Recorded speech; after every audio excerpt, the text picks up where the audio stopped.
يعني كان تقريبا في وسط الميدان. مبولح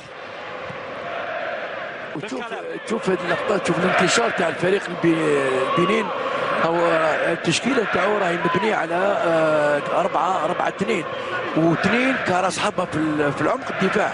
ممكن هذا ياثر نوعا ما على المدافعين خط الوسط. بمرور الدقائق راح تكون الفرصه مواتيه للمدرب الوطني للقراءه الجيده فريق البنين. بالكلام كرة دور بين عناصر المنتخب الوطني. مجاني، سوداني، ابراهيمي، جديورا، تايدر، مهدي مصطفى،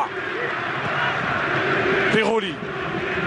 كرة دور بين عناصر المنتخب الوطني بطريقة جيدة لكن بطريقة عرضية. ايوه، لان التقدم تاع الوسط ميدان ما يسمحلهمش باش يمشوا في العمق. ذكية هذه الكرة. غلام غلام غلام غلام